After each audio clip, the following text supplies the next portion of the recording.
Oh là là là là là là.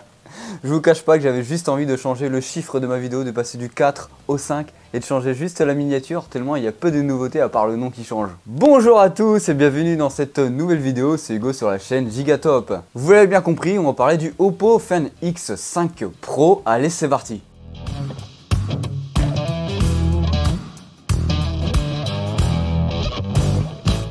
Alors j'avais déjà fait une vidéo en novembre parlant du Oppo Find X4 Pro, mais il y a eu un petit changement. Entre deux, le nom a changé. Ou surtout, on a eu la révélation directe de ce nom grâce à une petite photo. Alors bien sûr, dans cette vidéo, je ne vais pas vous redire toutes les caractéristiques précises de tout ce que j'avais déjà dit avant, parce qu'il n'y a pas réellement de nouveaux changements. Je vous invite à aller voir la vidéo qui s'affiche juste ici. Il y aura juste le 4 à la place du 5 qui change, mais sinon, il n'y a pas eu de réelle évolution depuis. Donc, qu'est-ce qui change réellement depuis ma dernière vidéo sur les nouveautés sur le Oppo Find X5 Pro? Bah bien sûr, c'est le nom. Pourquoi on est passé directement du 3 au 5? Bah tout simplement, on peut voir par exemple avec OnePlus, on est passé directement du OnePlus 3 au OnePlus 5 directement. Bah c'est parce qu'en Chine, le chiffre 4, ça porte malheur.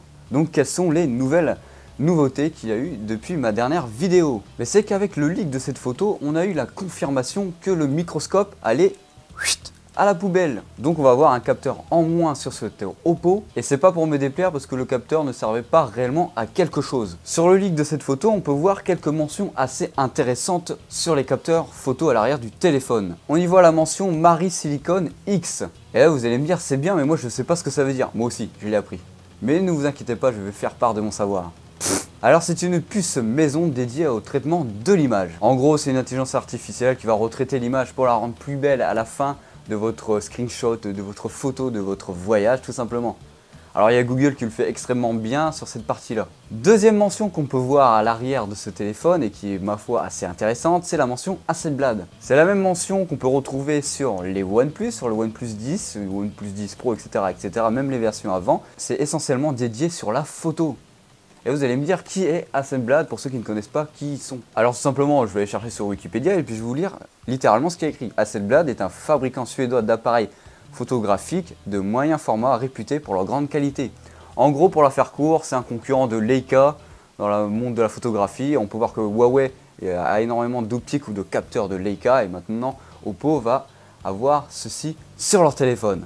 Bon, ne vous inquiétez pas, pour ceux qui ont un petit peu la flemme d'aller voir mon ancienne vidéo, je vais vite fait rappeler les caractéristiques ou reconfirmer les caractéristiques qu'on a sur ce téléphone. Alors on aura un Snapdragon 8 Gen 1, un écran 2K de 120 Hz, une bonne grosse batterie de 5000 mAh, une super charge rapide de 80 watts, un capteur principal de 50 mégapixels, un capteur ultra grand angle de 50 mégapixels également, et on va avoir un téléobjectif de 13 mégapixels te permettant d'avoir un zoom optique allant jusqu'à x2. Alors au niveau de son design, on n'a pas de réel changement majeur par rapport au téléphone précédent, hormis la disposition des capteurs photo à l'arrière de celui-ci, vu qu'il en manque un, ils ont donc changé la disposition de celui-ci. Alors pour vous, est-ce que Oppo va réussir son pari avec ce nouveau téléphone? Est-ce que c'est la bonne voie? Est-ce que c'est la bonne combinaison?